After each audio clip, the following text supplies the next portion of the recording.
Yes. No, I would absolutely agree with that. And also to address one of the points you made about, uh, I suppose, our background, our musical backgrounds, and the other things we do.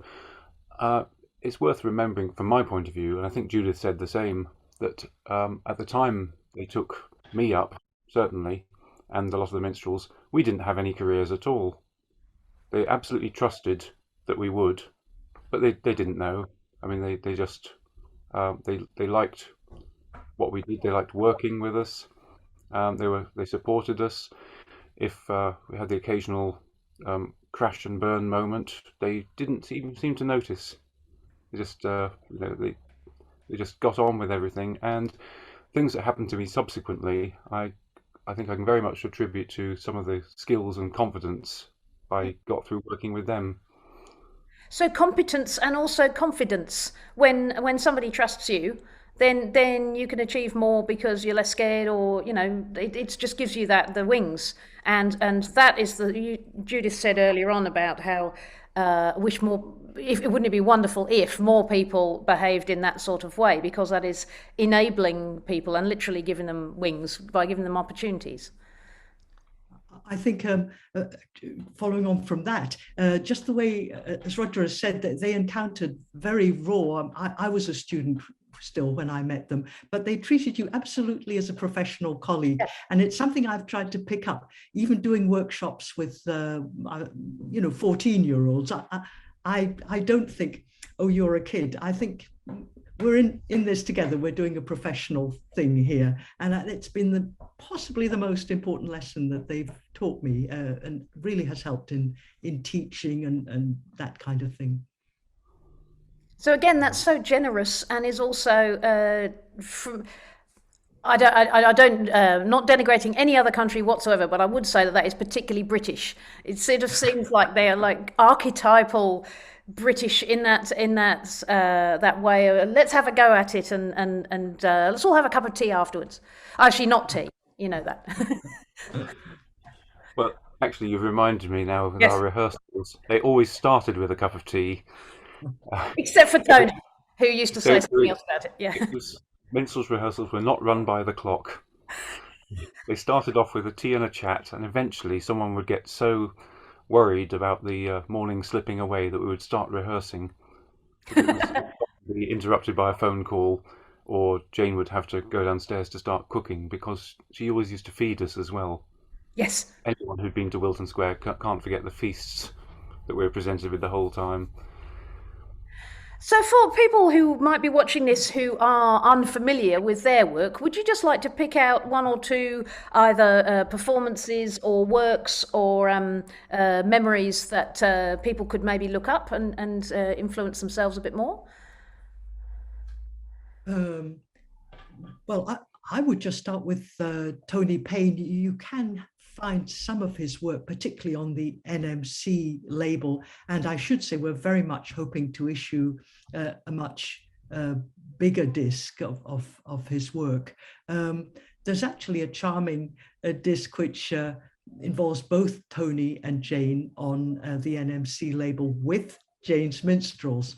And Yes. that's a very pleasant guide to some of their work and the work that they loved. In fact, Roger's about to produce it.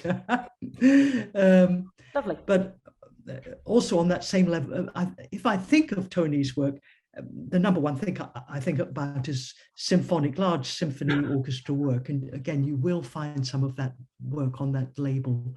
But of course, we also have to mention Tony's completion of Elgar's Third Symphony, which was an enormous piece of work. And that is a work which has been recorded many, many times. Yeah, I agree. I'm less familiar with his symphonic works, in fact, Mm. Judith, because I think we've worked with the minstrels. We've worked on almost all of his chamber pieces. Yeah. And Celia, you and I think remember in Huddersfield Contemporary Music Festival, we played his early wind quintet sonatas and Ricercars. Yes, we did. Yes. Oh, Yeah. But so I know his chamber music very much more, and it's very soulful. It has a kind of slow harmonic pace, but it's very active. the surface. One of the classic pieces that we used to do so much was called A Day in the Life of a Mayfly. Yes. The irony being that mayflies, live half a day. Um, it was a very busy piece. Uh, it's for flute, clarinet, violin, cello, piano, and percussion. Very intricate. We used to do it a lot, but that's one that I particularly remember and would recommend to everyone. As far as Jane goes, I think the piece that probably she was most famous for, because the piece itself is famous, and a lot of music she did was not, and she brought it out into the open. But the piece that she became particularly associated with Schoenberg's Pierrot Lunaire. Now she did that in her earliest days at Dartington, I think, with the Vesuvius Ensemble, unconducted, and there's a recording issued of that now with stellar names from the British chamber music scene back in the 60s and 70s, and it's still an amazing disc. But of course, she went on to perform it endlessly with so many ensembles. And when we started doing it with the Minstrels, she was not using the music. She never used the music. It's very difficult. The vocal part, the Sprechgesang, is very, very detailed, and she never made a mistake ever. It was absolutely totally ingrained. She knew all the other parts, could pick out notes long before I was at that level of knowing the piece, and just offered us her already developed 30 years of having played the piece, of having performed the piece. She's now, and of course, as well as that, she wrote a book following her research at Kingston University. She wrote a book on performance aspects of the piece, because sometimes it's a piece that, because the vocal part is not conventional singing, and it can be taken by an actor or an actress, it's not done very rigorously at all. It can be almost, people will overlay the part in a way that Schoenberg did not specify. So this is a most incredible work of scholarship, a practical guide performing it, and analyses of other people, and it even includes a music -1 disc in the back cover.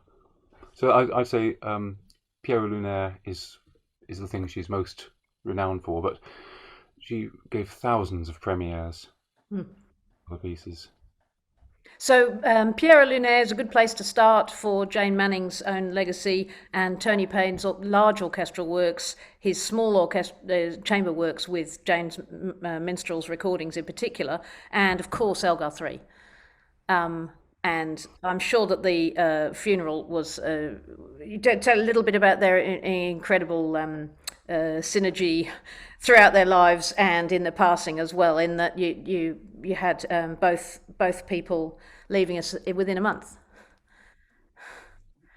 Yes, I mean that's of course just adds to the legend somehow, and many people have said, well, it had to be. Actually, both of them were suffering from very serious medical conditions. Rather typically, they didn't go on and on about it. So I think when they both died, it was a surprise to many people, because they hadn't experienced them as being old, ill people. They were as vibrant as ever, right up until very late on.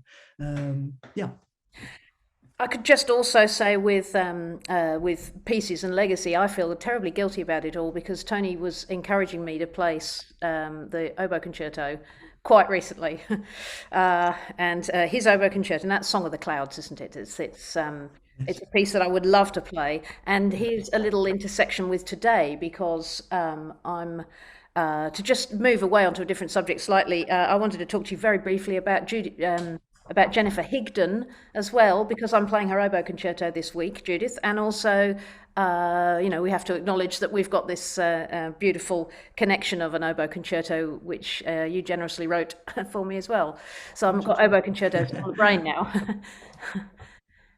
So you do know Jennifer Higdon, I believe, or you know of her music? No, A little bit. I'm Yeah, yeah. aware of it. It's a very successful career. I think I've heard a couple of the pieces. I'm sorry that I'm not as good as Jane and Tony. I really my knowledge should stretch further than it is. But my impression is that Jennifer is one of the generation of composers who's really opened the boundaries of new music, made it a much more friendly, accessible thing than it might have been in the past. And that's great. An oboe concerto, as we've often discussed, we really need a few more oboe concertos, I think. You know, it's Why not horn concertos as well, too? They're marvellous that instruments. too. And also premieres. That's the exciting thing, and that's part of the legacy and the connection for the three of us. And the legacy of there is that how wonderful it is when you play a piece that the audience don't know what to expect, and they've got fresh ears and a fresh performance. And I find that very energizing, and I'm sure that starts with Jane's Minstrels and Spitalfields Festival as well. Yes. Airs from Another Planet, all these those moments when you're playing something and nobody knows what to expect. Well, that's what we all think. I'm sorry, there's a large sector of, I don't think it's so much the musicians themselves in classical music, but the managements and the people who are trying to sell it, who somehow don't all get that still. And you've also just written a fairly significant new piece yourself, haven't you, for the Jubilee?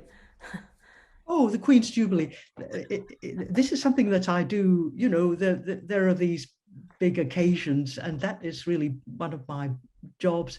They're not, the reception is big because so many people watch these things on television that they're really, amongst my pieces, some of the smallest pieces actually, you know, 4 or 5 minutes of quite simple choral music. But it links in with what you've just said, Celia. None of that many million audience knows what to expect until it happens. And I think it's rather great, actually, of the whole royal caboodle that they do think this is a thing they can do, have a world premiere in the middle of these events. Yes, that's really exciting. Isn't that amazing? And the fact that we, as a society, we always enjoy and benefit from having some music, whether it's premiere or something we know really well, if it's Jerusalem or something, I mean, it's the last night of the proms, but we always want to have music in our you know, collective occasions. That's it. I don't think I can imagine us doing an event like celebrating the Queen's 70 years on the throne or whatever it would be without music. I mean, what would it be? How could they fill even 45 minutes of just talking? It's not thinkable. You're quite right. And the music makes us feel differently than the talking as well. Indeed, I think there's a great opportunity for rounding up everyone's collective emotions. And yeah, absolutely. I think that when you think about that, it's not such a trivial thing to be a musician or a composer. It's kind of important. Talking of rounding up, I want to thank you for the opportunity to talk to you from the opposite side of the world today. It was great to catch up, and I know it's early in the morning for you, so enjoy your day, and ours is just finishing. Thank you very much.